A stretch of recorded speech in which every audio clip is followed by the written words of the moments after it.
Welcome to the Recovery Daily Podcast. I'm your host, Rachel Abbasi.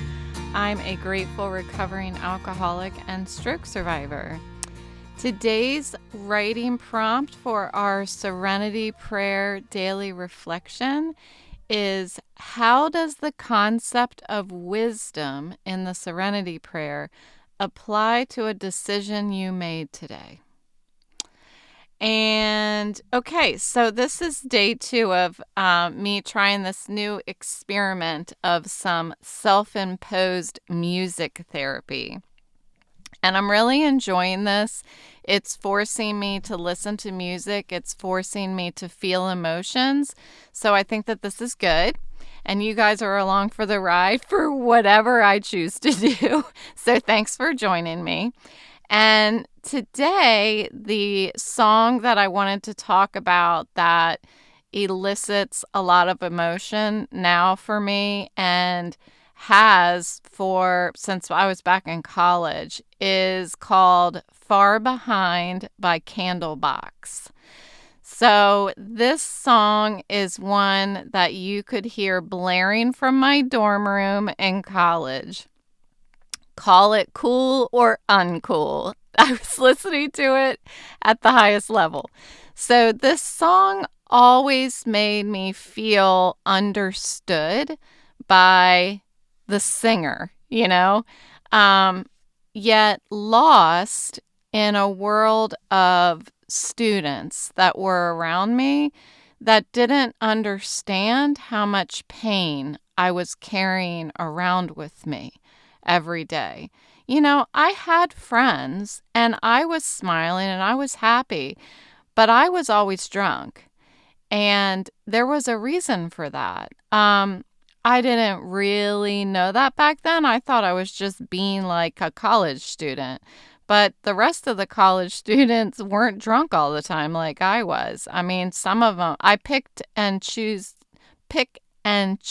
my friends that were willing to drink every day like me. Even if I was hanging out with my roommate, I'm sure she could attest that I was always drinking, a little bit at least every night.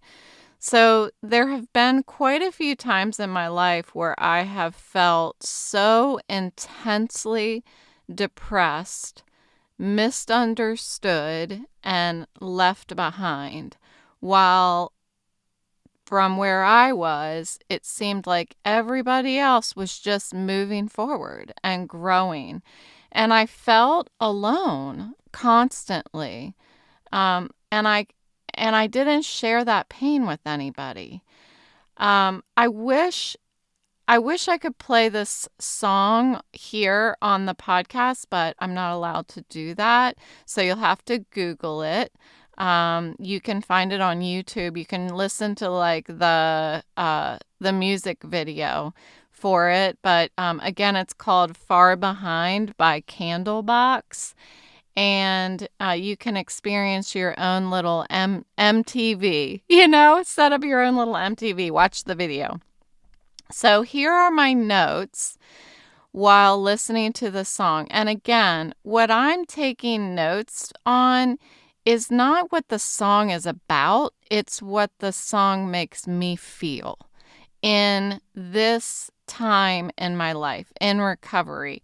This is part of the therapy, the self-imposed music therapy. That's what I'm doing. I know that this song had, back then when I was feeling, when I was drinking and I was feeling a lot of depression and helplessness, this was a song that really helped that stuff surface. Even though it was not healthy, the way I was doing all of that was not healthy. I understand that. But it's a song that always spoke to me. So what does it make me feel now? So when I listen to music, I'm a lyrics person. I'm listening to the lyrics, and the music, the instruments in the background are just that. It's the background. If you were to ask my husband, he's the opposite. He's listening to the instruments and the lyrics are in the background. He never pays attention to what is actually being said, the lyrics. He sees the voice as just another instrument, which I understand that, but I actually feel very much moved by the lyrics themselves. It's like poetry to me with a musical background. So, we're allowed to obviously let songs do within us whatever happens on its own. It's like, this morning I was thinking it's like a bird that's just soaring through the sky. And each song is like a gust of wind that pushes the bird in some direction. And that's what I feel like songs do to me. They just like push me. If I'm just sitting and listening and I'm not concerned about anything, I'm not worried, I'm just listening for the sake of being moved by music, each song will kind of gust me, push me in one direction or another, in the spectrum of emotions. And I love that about music. But when I'm feeling the way that I'm feeling in recovery and I'm really fighting depression, it tends to push me towards sadness, and then I turn it off. I turn it off so I don't feel that way. And so I'm not doing that now. That's part of this music therapy. I'm not turning it off. So what I'm doing is I'm listening to the song, and then I'm just scribbling down, taking notes, just letting whatever it makes me feel or think about come out, and I write it down on my little snazzy Remarkable tablet. So, again, one more time, the song is Far Behind by Candlebox, and I'm repeating that so that you can look it up. So these are the notes that I took when I listened to the song, and I listened to it about 3 times probably today. So here we have, I've been left behind in a world that keeps moving without me. Maybe I should have been there for others more. My life used to be sad as an alcoholic, and friends watched me crumble. New friends came to watch me fly. Now even more friends watch me suffer. I can't reach anyone now. I'm left with what I have, and I can't share my pain. They watch me suffer. I made mistakes, but nothing led to this. I grew, and tomorrow was waiting for me here anyway. There was a cold day that my life lost control. I lost control. I never had it.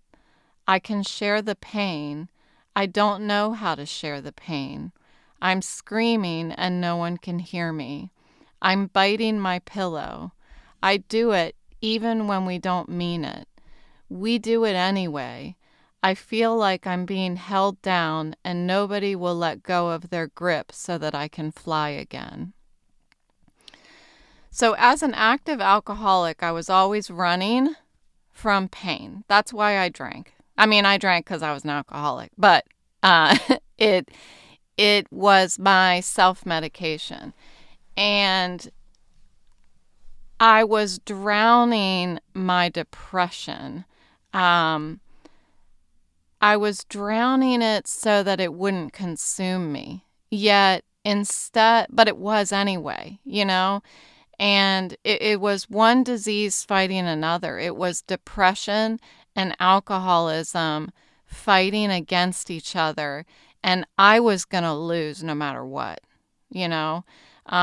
Eventually, that misery that I was in transformed into something beautiful. I have a beautiful life now. And there is strength that came from that weakness. But strength absolutely didn't come from my silence. the change in attitude didn't come first either. The movement, the action, the sharing the pain, that's the stuff that came first. I had to share my pain in order to get relief. There was no way I was going to heal on my own. There was no way I was going to find the solution inside of me. It wasn't there. Again, I had these two diseases that were fighting each other inside of me. There was no solution. And I kept looking for one for years and years and years. And it wasn't there. And thank God I realized that. I realized that the solution wasn't there. It was nowhere to be found within me, and I was going to have to share my pain in order to find the answer. And after practicing sharing that pain, sharing the pain meant I was crying every time I spoke in my AA meetings. Every time. And if I was either crying or I was so choked up that it was just that I couldn't even speak.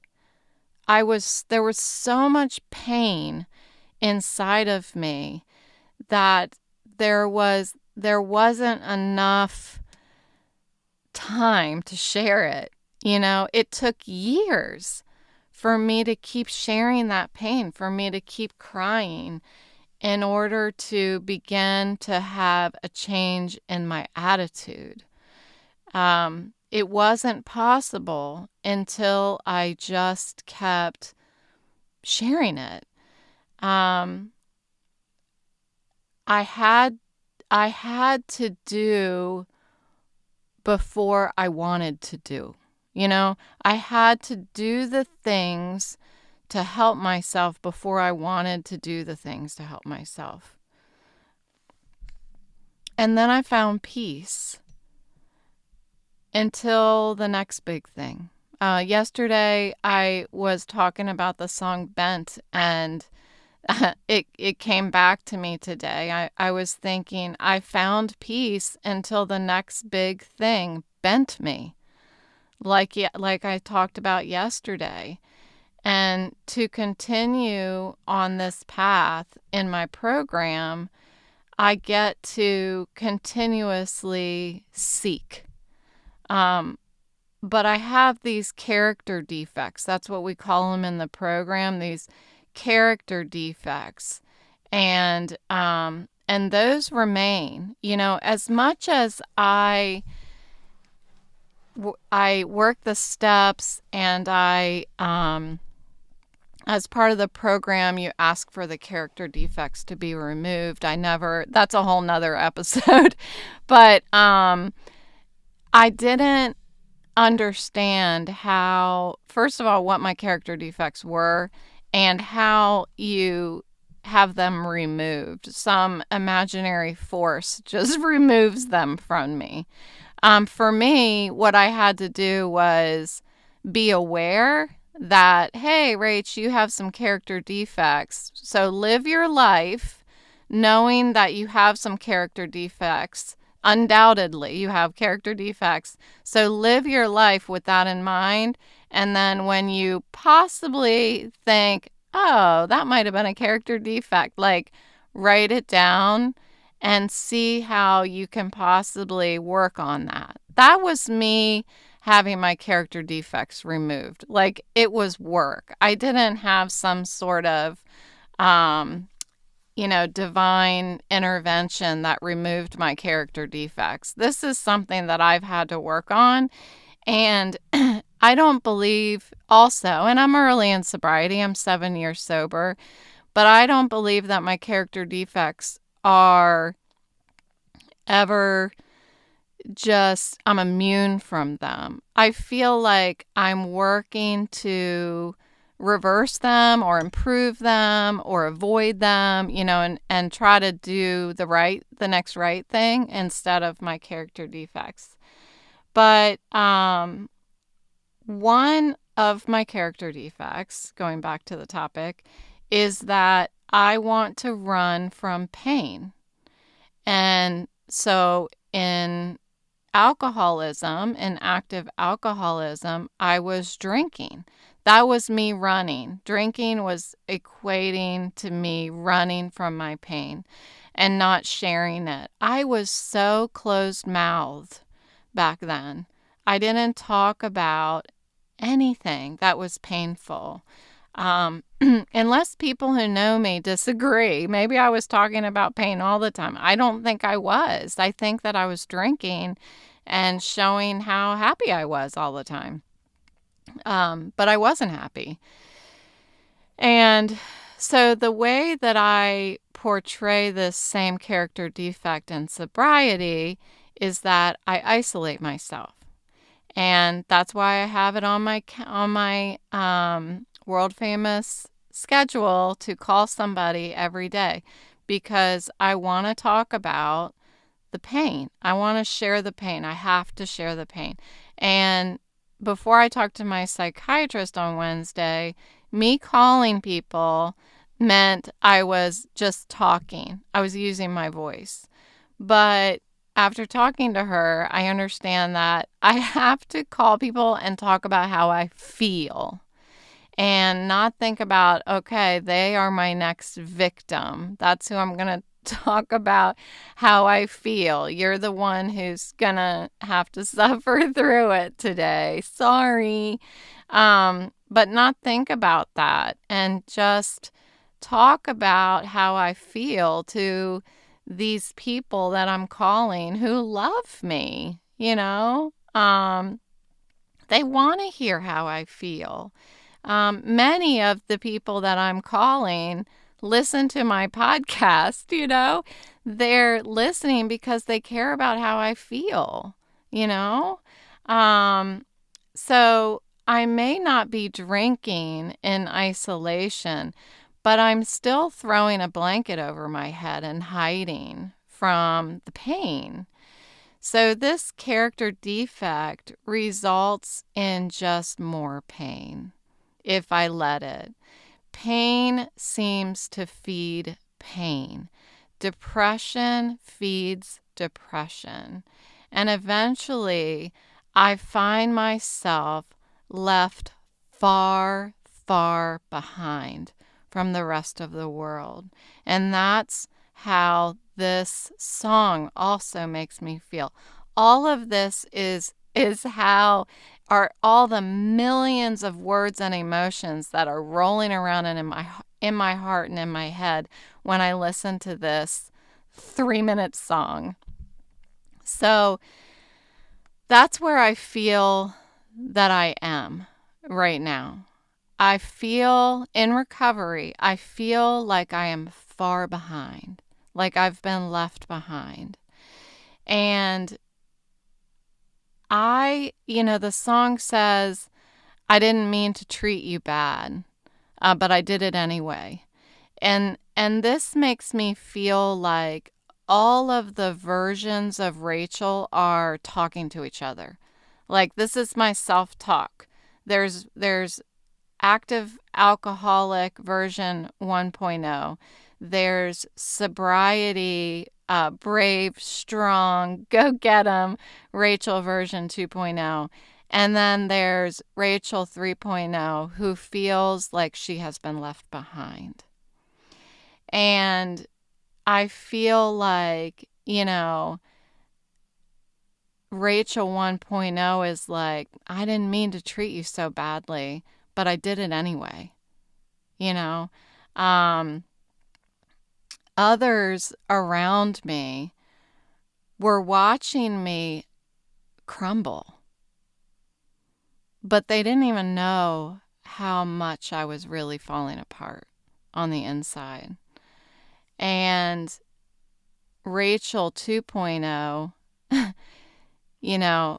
emerged out of 1.0, but I really, when I first entered sobriety, didn't have any idea how far I had crumbled, how close I was to actually killing myself, and not taking my life actively, but passively. I was just slowly killing myself. And version 2.0, Rachel, the people around me were, I feel like, watching me fly. That was my perspective.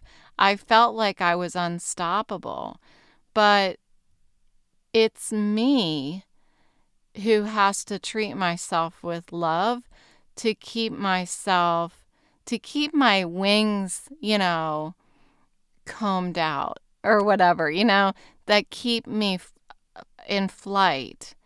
And I'm grateful. I'm so grateful. Like, that's an understatement of the people in my life who have been here through all my versions. Some of you didn't know Rachel 1.0, and be grateful that you didn't know Rachel 1.0. I mean, she was great. She was great. But she's nothing like who I am today.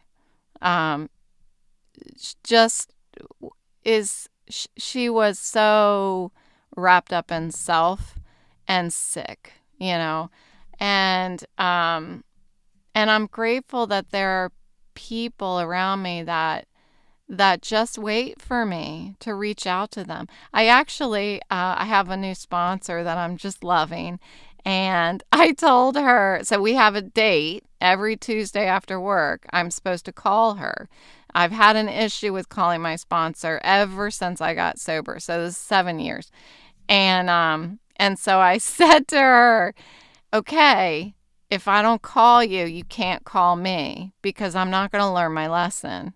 It's like if my kids don't do the dishes and I'm like, oh, just do the dishes for you, then they don't learn to do the dishes, right? So there are that's just an example for me of there are people that wait for me. Um, and I feel like my conception of God, this is what I've started to feel, is that he was always there, just waiting for me to get from 1.0, where I was oblivious to anything and anyone around me, to 2.0. Sometimes the people around me remind me to look back at how far I've grown. That's something I'm hearing a lot now, is look how far you've come already.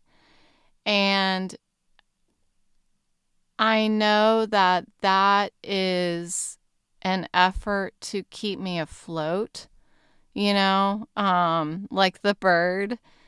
But sometimes I look back and I feel like, well, I don't know that I've grown very much over the past. Since I had my stroke, I don't really feel that I've grown very much. I'm sure I have, but it depends on the day. If I'm feeling poopy, then I don't feel like I have grown very much long term. But, and then other days I'm like, yeah, I am kicking it. So it's hard and I'm tired. That's how I feel lately. And you all know, the lifetime listeners out there, know that I go through this once a month, where I'm feeling like I'm tired. I want to just stop everything. I just want to stop. But I don't. And what's important is that I'm sharing that pain, again, sharing the pain. This is what speaks to me in this song, that we have to share our pain in order to help ourselves. So that's what I'm doing. That's why I'm here. So thank you so much for listening to the Recovery Daily podcast, and I will talk to you tomorrow.